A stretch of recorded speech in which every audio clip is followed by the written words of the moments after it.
नमस्कार दोस्तों, स्वागत करता हूं आप सबका आपके अपने YouTube चैनल नवीन इंडिया पे। मैं हूं नवीन कुमार और आप हैं हमारे साथ आज के करंट अफेयर्स पे चर्चा करने के लिए। वैसे तो पिछले कई सारे वीडियोस में मैंने देखा कि आप लोग वीडियो देखते तो जरूर हैं, लेकिन पूरा वीडियो नहीं देखते हैं। तो ऐसा लगता है कि पढ़ाने के साथ साथ थोड़ा सा कॉमेडी भी करना पड़ेगा हमको, ताकि आप पूरा वीडियो देख सकें। चलिए, वो बात की बात है। आज के वीडियो में हम करंट अफेयर्स के कई सारे पहलुओं पर चर्चा करेंगे और उसके साथ भारत में चलाए गए जितने भी ऑपरेशन हैं, कई सारे ऑपरेशन जो 2023 या 22 में चलाए गए थे, उस ऑपरेशन का भी चर्चा करेंगे। और लास्ट में ये भी देखेंगे कि आगामी आने वाले एक दो जो कॉम्पिटिटिव एग्जाम्स हैं, उस एग्जाम का डेट कब तक फॉर्म भरने का है। इसलिए आप वीडियो लास्ट तक जरूर देखें, उम्मीद करते हैं आप देखेंगे। चलिए, कुछ पंक्तियां यहाँ पर लिखी हुई है, पहले इसको पढ़ते हैं। क्या लिखा है? लिखा है, यथा कठिन संघर्ष भवति तथा विजय गौरवपूर्ण भवति। जितना कठिन संघर्ष होगा, जीत उतनी ही शानदार होगी। पढ़ाई के समय में हमें संघर्ष तो करना ही पड़ता है। पढ़ना किसी को अच्छा नहीं लगता।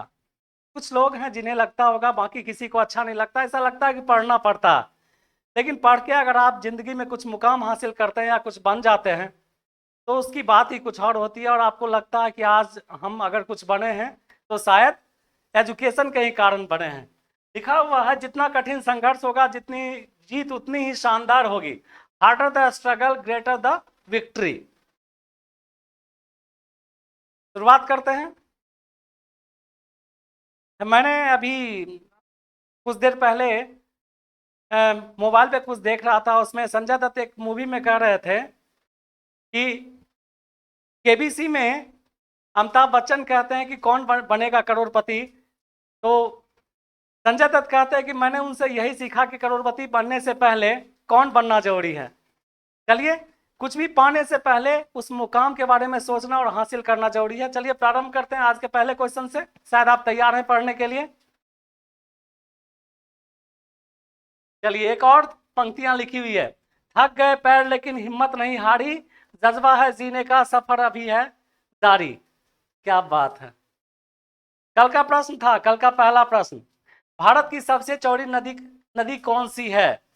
सबसे वाइडर नदी की बात कर रही है, यहाँ किया जा रहा है। सबसे लंबी नदी भारत की गंगा है, आपको तो पता ही होगा।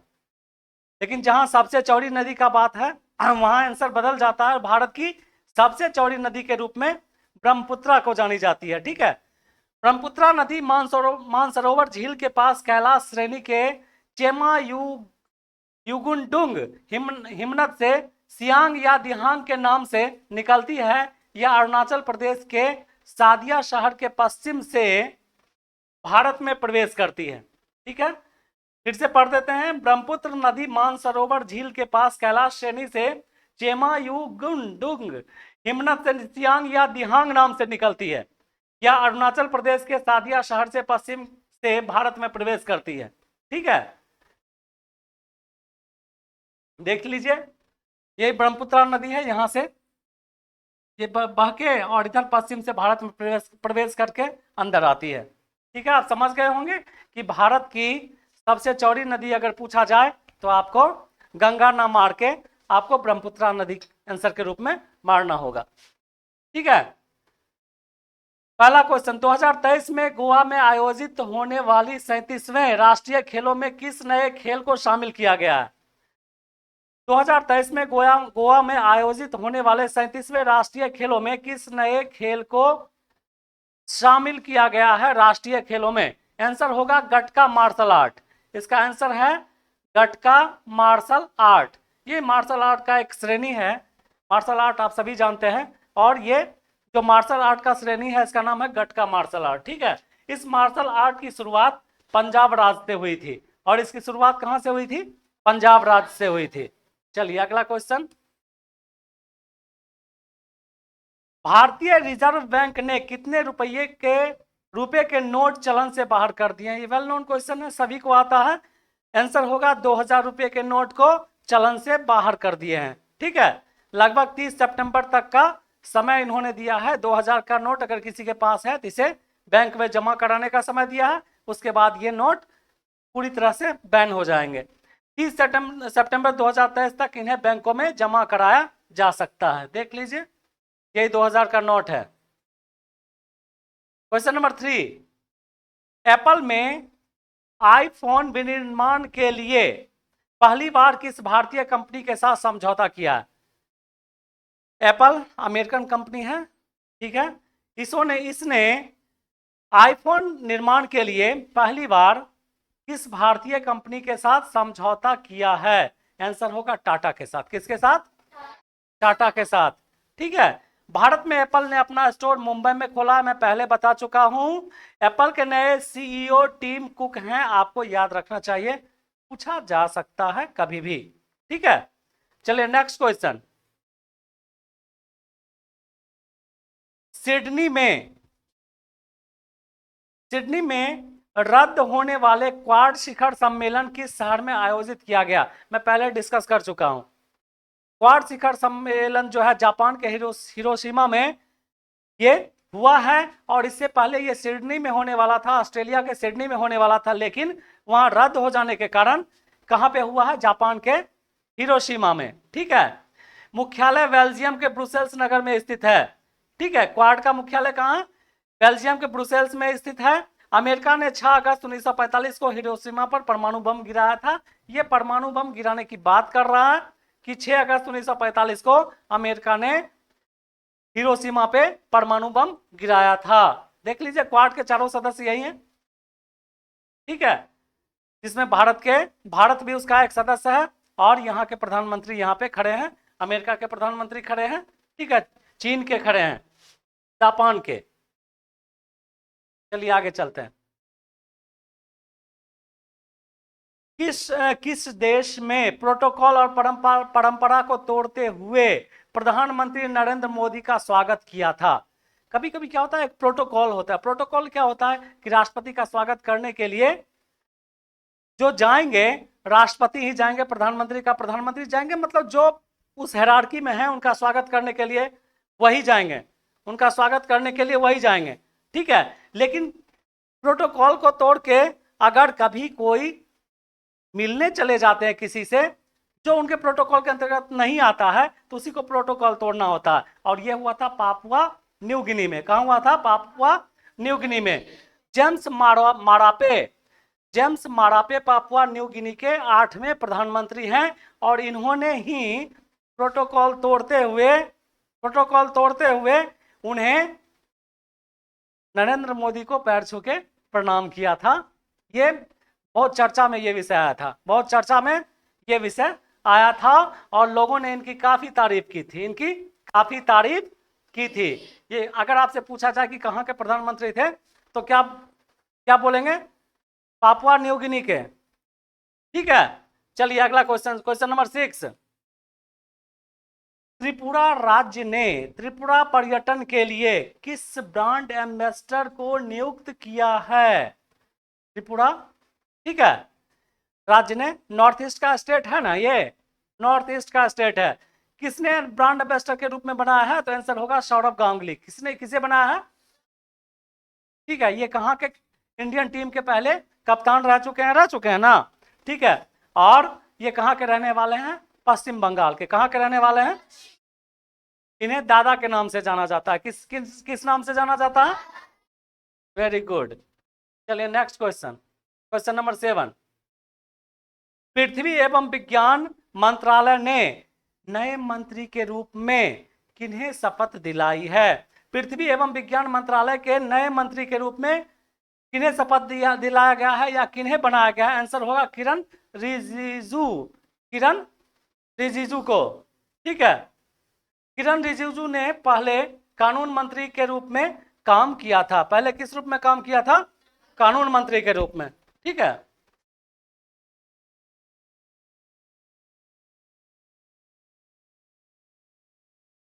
अगला क्वेश्चन देखते हैं। पीएम मोदी को किस देश के सर्वोच्च सम्मान grand companion of order of Logohu से सम्मानित किया गया है? प्रधानमंत्री अक्सर कहीं जाते हैं तो उन्हें उस देश का अच्छा खासा सम्मान मिलता है, कभी कभी उस देश का सर्वोच्च सम्मान भी उन्हें दिया जाता है। ठीक है, तो अभी अभी जो उन्हें मिला था, फ्रांस का भी सर्वोच्च सम्मान मिला था, लेकिन उससे पहले पापुआ न्यू गिनी, जिसका चर्चा हम इससे पीछे वाले क्वेश्चन में कर चुके हैं, वहां का सर्वोच्च सम्मान से इन्हें नवाजा गया। किन्हें? पीएम नरेंद्र मोदी को। ठीक है, यह सम्मान प्रधानमंत्री मोदी को 21 मई 2023 को दिया गया था। क्वेश्चन नंबर 9, प्रधानमंत्री नरेंद्र मोदी ने 2023 में दुनिया के किस शहर में गांधी की प्रतिमा का अनावरण किया है? किस शहर में, दुनिया के किस शहर में गांधी की प्रतिमा का अनावरण किया है? तो आंसर होगा हिरोशिमा। क्या होगा आंसर? हिरोशिमा। जापान के प्रधानमंत्री कौन है अभी? फूमियो किशिदा है। कौन है अभी? Fumio Kishida. अगला क्वेश्चन लेते हैं, भारतीय वायुसेना ने किस विमान के पूरे बेड़े को अस्थायी रूप से ग्राउंडेड कर दिया है? अभी भारतीय वायुसेना में ये MiG-21 विमान जो था सो अक्सर दुर्घटनाग्रस्त हो जाता था। इस कारण से भारतीय वायुसेना ने MiG-21 विमान को अस्थायी तौर पर पूरी तरह से ग्राउंडेड कर दिया, मतलब अभी इसे चलन से बाहर कर दिया है, अभी इसके उड़ाने पे रोक लगा दी गई है। किस विमान को? MiG-21 को। किस विमान को? भारत ने इसे रूस से खरीदा था 1965 में। कब खरीदा था? MiG-21 को फ्लाइंग कॉकपिट कहा जाता है, तो MiG-21 को फ्लाइंग कॉकपिट भी कहा जाता है, फ्लाइंग कॉकपिट भी कहा जाता है। ये आपका क्लास का शेड्यूल है, जिसके हिसाब से लगभग हर रोज आपके पास वीडियोस जाते हैं। आप इसे, आपको पता ही है, आप इसे देख के रखिएगा। क्वेश्चन नंबर 11, हवाई मार्ग से तीर्थ यात्रा कराने वाला भारत का पहला राज्य कौन बन गया है? हवाई मार्ग से तीर्थ यात्रा कराने वाला भारत का पहला राज्य कौन बन गया है? आंसर होगा मध्य प्रदेश। क्या होगा? मध्य प्रदेश की राजधानी भोपाल है और वहां के मुख्यमंत्री का नाम शिवराज सिंह चौहान है। क्या नाम है? चलिए आगे चलते हैं। क्वेश्चन नंबर 12, भारत के किस एक्सप्रेस वे पर 100 घंटे, किस एक्सप्रेस वे पर 100 घंटे में 100 लेन किलोमीटर सड़क बनाने का विश्व रिकॉर्ड बना है? 100 घंटे में लगभग 100 किलोमीटर के आसपास का सड़क बनाने का रिकॉर्ड बना है। यह है गाजियाबाद अलीगढ़ एक्सप्रेसवे। गाजियाबाद अलीगढ़ एक्सप्रेसवे। भारत के परिवहन मंत्री कौन है अभी? नितिन गडकरी। कौन है अभी? चलिए अगला क्वेश्चन, फ्रांस का सर्वोच्च नागरिक सम्मान the knight of the legion of honour से किसे सम्मानित किया गया? फ्रांस का सर्वोच्च नागरिक सम्मान the knight of the legion of the honour से किसे सम्मानित किया गया है? आंसर होगा एन चंद्रशेखरन को। क्या नाम होगा? एन चंद्रशेखरन को। यह टाटा सन्स के चेयरमैन है। कौन है ये? टाटा सन्स के चेयरमैन है। चलिए अगला क्वेश्चन लेते हैं, आईपीएल इतिहास में सर्वाधिक शतक लगाने वाला खिलाड़ी कौन बन गया है? आईपीएल, इंडियन प्रीमियर लीग, इसमें सर्वाधिक शतक बनाने वाला खिलाड़ी कौन बन गया है? विराट कोहली। कौन बन गया है? कोहली आईपीएल में सबसे ज्यादा शतक लगाने वाले बल्लेबाज बन गए हैं। उन्होंने कुल 7 शतक लगाए हैं। कितने, अगर पूछेगा कितना शतक लगाए हैं तो क्या बोलोगे? माउंट एटना, विसुवियस और स्ट्रोम्बोली। माउंट एटना, विसुवियस और स्ट्रोम्बोली ज्वालामुखी किस देश में स्थित है? तो आंसर होगा इटली। क्या होगा आंसर? ठीक है, आपसे पूछेगा कोई भी एक नाम देके पूछ सकता है, जैसे विसुवियस कहाँ पे है, माउंट एटना कहाँ पे है, स्ट्रोम्बोली कहाँ पे है, तो आप बोलिएगा इटली में है। कहाँ है? ये देखिए, ये ज्वालामुखी है। जब ज्वालामुखी विस्फोट करता है तो इसी तरह से लावा निकलता है। चलिए नेक्स्ट क्वेश्चन देखते हैं। क्वेश्चन नंबर 6, अल मोहद अल हिंद किन दो देशों के बीच संयुक्त नौसैनिक अभ्यास है? अल मोहद अल हिंद किन दो देशों के बीच संयुक्त नौसैनिक अभ्यास है? आंसर होगा भारत और सऊदी अरब के बीच। भारत और, ठीक है। अगला क्वेश्चन लेते हैं, भारत ने किस पड़ोसी देश को 20 broad gauge locomotive rail engine भेंट स्वरूप दिया है? भारत ने किस देश को, किस पड़ोसी देश को 20 broad gauge locomotive rail engine भेंट स्वरूप दिया है? आंसर क्या होगा? बांग्लादेश को। क्या होगा? बांग्लादेश को। आप याद रखिएगा, ये भी इंपॉर्टेंट क्वेश्चन है, पूछा जा सकता है आपसे। क्वेश्चन नंबर 18, राज्य के जेलों को सुधार गृह के रूप में, राज्य के, हर राज्य में जेल होते हैं ना, तो एक ऐसा राज्य है जो जेल को सुधार गृह के रूप में बदलने का की घोषणा की है। यानी जेल को जेल नहीं रहना है, एक ऐसा जगह बना के रखना है जहां पे लोगों को सुधारा जाए, जहां पे लोगों को सुधारा जाए। और यह पहल है उत्तर प्रदेश के सरकार द्वारा, भारत के उत्तर प्रदेश राज्य के सरकार द्वारा उन्होंने ये पहल किया है। चलिए 19वां क्वेश्चन, भारतीय सेना ने पहली बार 5 महिला अधिकारी को किस रेजिमेंट में शामिल किया है? भारतीय भारतीय सेना ने पहली बार 5 महिला अधिकारियों को किस रेजिमेंट में शामिल किया है? आंसर होगा आर्टिलरी रेजिमेंट। क्या होगा आंसर? आर्टिलरी रेजिमेंट में, जिसे हिंदी में तोपखाना रेजिमेंट भी आप कह सकते हैं। चलिए 20वां क्वेश्चन, दावकी भूमि बंदरगाह, देख लीजिए ये महत्वपूर्ण क्वेश्चन है। दावकी भूमि बंदरगाह का उद्घाटन कहां किया गया है? दावकी भूमि बंदरगाह का उद्घाटन कहां किया गया है? अगर आपसे पूछेगा इसका आंसर होगा मेघालय के जैंतिया हिल्स में। मेघालय के जैंतिया हिल्स में दावकी भूमि बंदरगाह का उद्घाटन किया गया है। चलिए आपके लिए आज का क्वेश्चन है, राजा राम मोहन राय को राजा राम मोहन राय को राजा की उपाधि किन्होंने दी थी? राजा राम मोहन राय को राजा की उपाधि किन्होंने दी थी?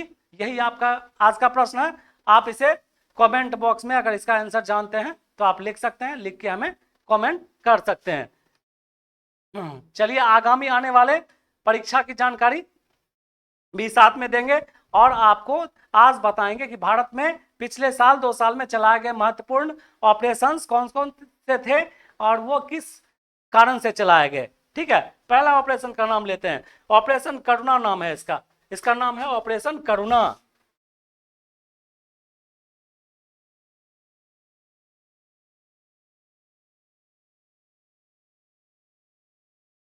ठीक है, इसका नाम है ऑपरेशन करुणा, इसका नाम है ऑपरेशन करुणा।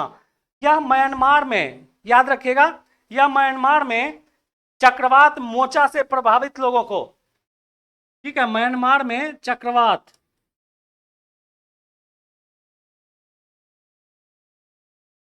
मोचा से प्रभावित लोगों को बचाने के लिए चलाया गया था। इसका नाम था ऑपरेशन करुणा। क्या नाम था? ऑपरेशन करुणा,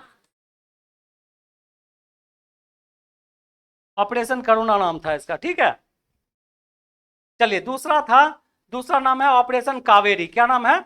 ऑपरेशन कावेरी।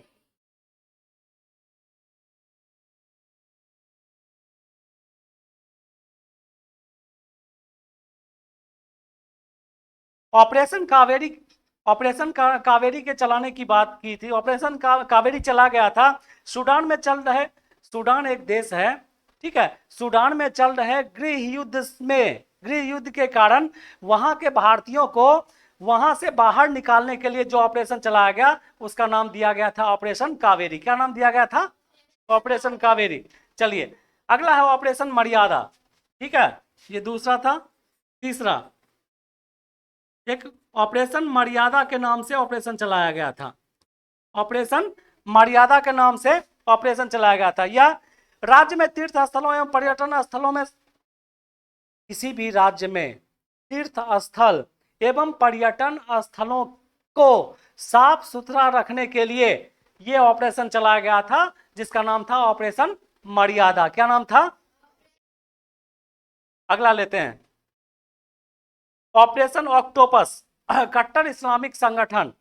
ऑपरेशन ऑक्टोपस जो है कट्टर इस्लामिक संगठन पॉपुलर फ्रंट ऑफ इंडिया, ये पीएफआई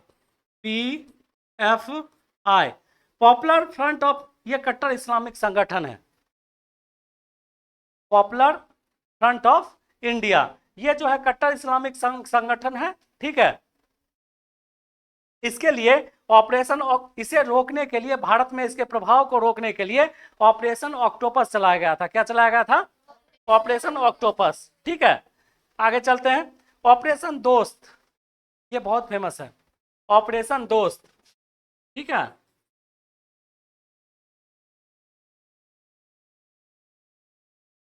आप याद रखिएगा, ये पूछा जा सकता है किसी भी एग्जाम में।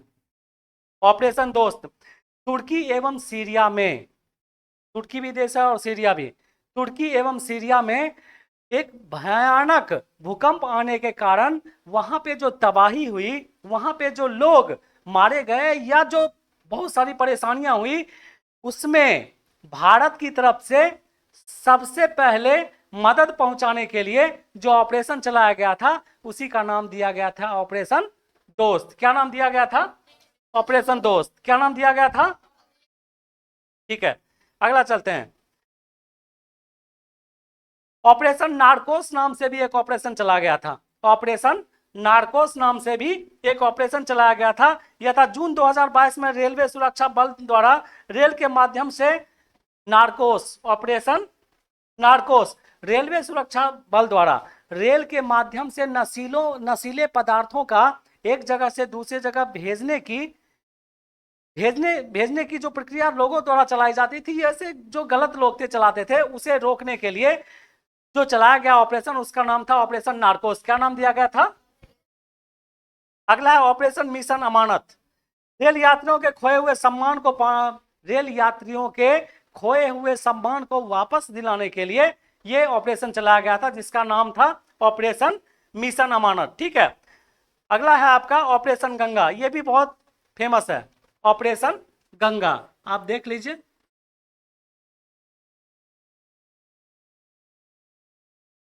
ऑपरेशन गंगा इसका नाम है। ये पूछा जा सकता है, ये क्वेश्चन पूछा जा सकता है। ये है रूस यूक्रेन युद्ध के कारण भारत सरकार ने यूक्रेन में भारतीय नागरिकों को निकालने के लिए ऑपरेशन, जब रूस और यूक्रेन का युद्ध प्रारंभ हुआ तो यूक्रेन में फंसे हुए लोगों को, यूक्रेन में फंसे हुए भारतीय लोगों को निकालने के लिए भारत सरकार ने जो ऑपरेशन चलाया था, उस ऑपरेशन का नाम था ऑपरेशन गंगा। ये काफी वीवीआई क्वेश्चन है, ये आपको आने वाले कई महत्वपूर्ण एग्जाम में पूछा जा सकता है, आप इसे याद रखिएगा ऑपरेशन गंगा के नाम से। ठीक है, तो आज के करंट अफेयर्स में हमने कई सारे ऐसे प्रश्नों का जिक्र किया जो आगामी परीक्षा में आने वाले हैं।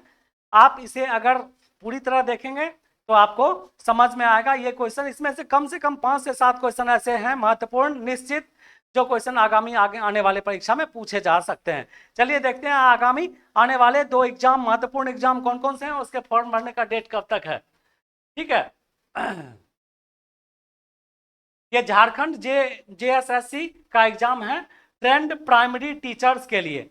झारखंड जेएसएससी, झारखंड सिविल सेवा है सर्विसेज के लिए लेता है इसका, और इसका प्राइमरी टीचर्स कंबाइंड, ठीक है, कॉम्पिटिटिव एग्जाम होगा। इसका लास्ट डेट है 7/9/2023 को। आप इसका फॉर्म 7/9/2023 तक भर सकते हैं।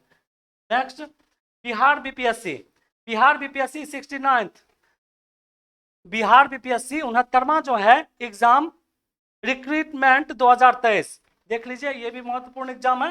Recruitment 2023, apply online for 346 post, 346 post के लिए आपको अप्लाई करना है। Last date for apply online है 5/8/2023 को, 5/8/2023, यानी कि आज अगर 4 तारीख है तो कल ही तक ही इसका लास्ट डेट है। अगर जिन किन्हीं को अप्लाई करना है तो वो अप्लाई कर सकते हैं। ठीक है, मिलते हैं अगले वीडियो में फिर किसी नए करंट अफेयर्स के साथ, तब तक के लिए थैंक यू।